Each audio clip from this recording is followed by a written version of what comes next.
සමහරු කියනවානේ මේ ආණ්ඩුව හැදුවට වැඩක් නැහැ නිකන් බොරු කියලානේ. ඔය විපක්ෂ කට්ටිය කියන්නේ මොකද්ද? බොරු කියලා බලයට ආවා.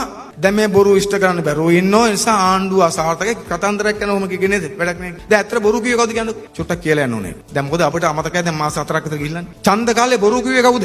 බොරු කිව්වේ ඒගොල්ලෝ. ඔබට මතකද? ඔය සජිත් ප්‍රේමදාසගේ වේදිකාවට සමහර භික්ෂුන් වහන්සේලාත් ගොඩ කරගෙන මොනවද කිව්වේ? ඒගොල්ලෝ කිව්වා මාලිමාවේ ආණ්ඩුව ආවොතින් පෙරහැර කරන්න වෙන්නේ නැහැ කිව්වා. කිව්වද නැද්ද? කිව්වා. අපි හැමදෙර කිව්වා එහෙම. මාලිමාවේ ආණ්ඩුවක්වත් පෙරහැර නැහැ. පෙරහැර කරන්න වෙන්නේ නැහැ කිව්වා. ආගම දාන්න හම්බෙන්නේ නැහැ කිව්වා. නේ පන්සල් නැතිවර. එහෙම තමයි කිව්වේ. දැන් වෙලා තියෙන්නේ මොකද්ද? මාලිමාවේ ආණ්ඩුව ඇවිල්ලා දැන් ඒ જાති ඔක්කොම පෙරහැරත් වෙන ඔක්කොම නෙවෙයි විතරක් නෙවෙයි. දැන් අවුරුදු 16 14 පස්සේ නේද? දලදා වහන්සේත් ප්‍රදර්ශනය කරන්නේ. නරකද?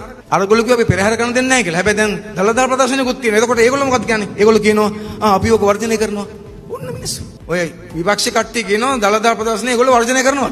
පුදුම බෞද්ධ නේද? දැන් දලදා වහන්සේ දේශපාලනයක්ද? නෑ. ඒක දේශපාලනයක් නෙවෙයිනේ. දැන් මේ දේශපාලන ගමන. හිතන්න කොහෙදලවත් ඕකකට අපි කිව්වනම් එහෙම මොකද වෙන්නේ? අපි දැන් හිතපු තැනුත් නෑනේ. දැන් කිසි ගාණක් නැතුව කියනවා කාටවත් ප්‍රශ්නයක් නෑ. කවුරුත් මුකුත් නෑ. ඒගොල්ලන්ගේ බංකොලොත්කම. ඒගොල්ලෝ බොරු කියලා බලයට එන්න හැදුවා. බැරි වුණා. දැන් තරතුණාට පස්සේ තාමත් බොරු කියනවා. හැදෙන්නේ නෑ. අපිට හදන්න ඕන කමකුත් නෑ. අඩු ගානේ පැරදිච්ච මිනිස්සු හිතන්න ඕනේ නේද? අපි පැරදුනේ කියලා පොඩ්ඩක් කල්පනා කරලා මොකක් කර වෙනසක් කරන්න. එහෙම වෙන්නේ නෑ. අර පරණ දේවල් නැවත කරමින් යන නිසා ඒගොල්ලෝ කොච්චර කෑගවත් ඒගොල්ලන්ට අපිව පරද්දන්න බෑ.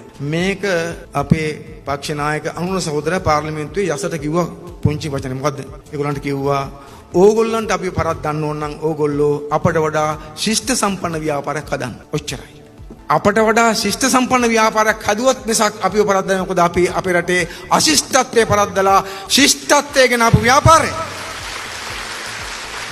අපේ රටේ තිබිච්ච අශිෂ්ටත්වයේ පරද්දලා ශිෂ්ටත්වයේ ගෙන අපි. ඒ ශිෂ්ටත්වය ආපහරවන්න අශිෂ්ටින්ට බෑ.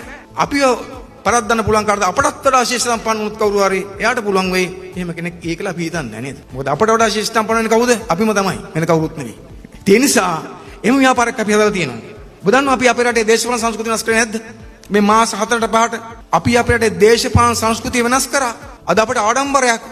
අද මුළු ලෝකෙම ආණ්ඩු ව්‍යාපාරිකයෝ රාජනායක පිළිගන්නවා මොකද්ද?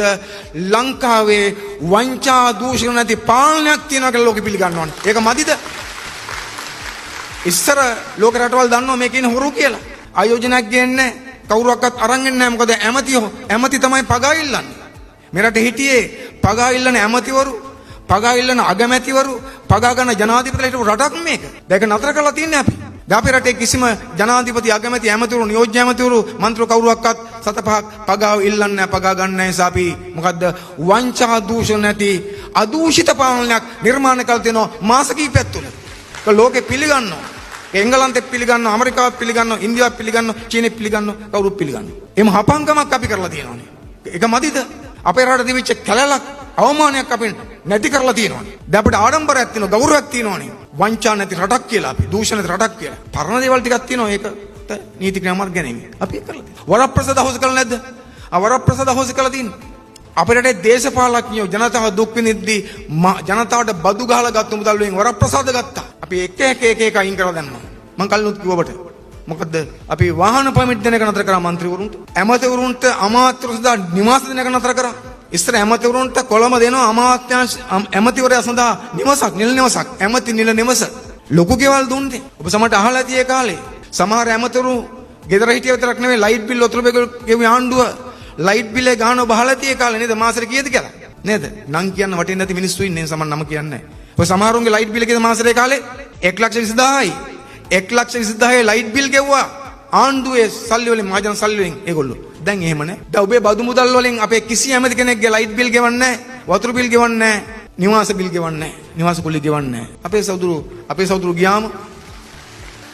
අපේ සහෝදරු ගියාම කොළඹ කොහොමද ඉන්නේ? ඒක යාළුවෙක් ගෙදර ඉන්නව නැත්නම් අර මාදි වල තියෙන മന്ത്രി නිවාස ඒ බය 3-4 එකතු වෙලා ඔය දවස් 2-3 ඉඳලා ආපහු එනවා. අපි හැම සංස්කෘතියක් වෙනස් හැදුවා සෙල්ලන්නේ. ගොඩක් වරප්‍රසාද අයින් කරා අපි. කැමැත්තෙන් අයින් කරා. කවුද මොන ආණ්ඩුවද ඇවිල්ලා තමන්ගේ දේවල් කප්පාදු කරගන්නේ? අපි ජනතාවට දුන්නා අපිව කප්පාදු කරගන්න. අනුර සහෝදරයා පොල්ගුදාසක පාර්ලිමේන්තුවේ කිව්වා මොකද්ද? එයා කිව්වා දැනන් හිටියෙත් නැහැ කලින් අනුර සහෝදරයාට ජනාධිපති දුරේට ජනාධිපතිවටපක් හම්බ වෙනවා.